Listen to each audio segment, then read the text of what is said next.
Le lupus n'est pas une fatalité puisqu'il existe des traitements capables de soulager les malades et vivre sereinement. C'est ce qu'explique le spécialiste de cette maladie, le docteur Josaphat Ibaba, que Nina Kelia Amouyepa rencontra à l'occasion de la journée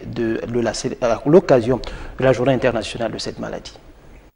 Le lupus est une maladie imprévisible et chronique qui touche particulièrement les femmes en âge de procréer, mais aussi les hommes. Il est important pour chacun de savoir que même si on ne guérit pas définitivement de cette maladie, des traitements pour aller mieux existent. On a deux types d'anti-inflammatoires qu'on utilise habituellement et qui permettent de contrôler l'inflammation. Ça fait partie de ce qu'on va appeler le traitement symptomatique. Et puis il y a le traitement de fond, c'est-à-dire le traitement qui va permettre de définitivement contrôler la maladie dans laquelle il y a beaucoup de médications, notamment les immunosuppresseurs. Donc on a très peu de pathologies comme ça où, pour que les patients aillent mieux, il faut baisser les défenses immunitaires.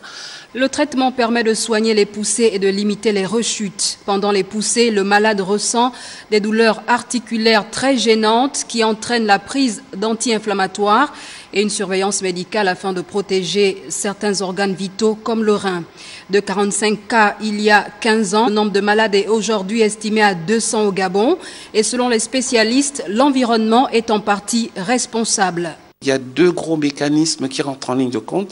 Il y a les facteurs génétiques dont on a parlé et pour lesquels on a vu qu'il y a plusieurs gènes qui sont atteints. Et puis il y a le volet environnemental. Et dans ce volet environnemental, on a parlé des hormones féminines qui jouent un grand rôle.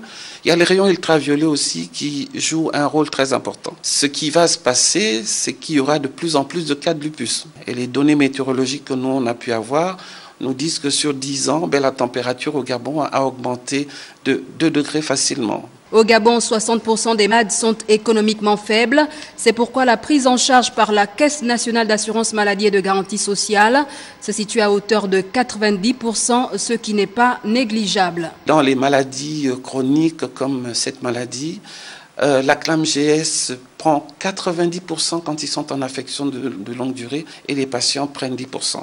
Mais il y a des médicaments qui sont des médicaments de spécialité qui ne sont pas toujours disponibles de façon immédiate.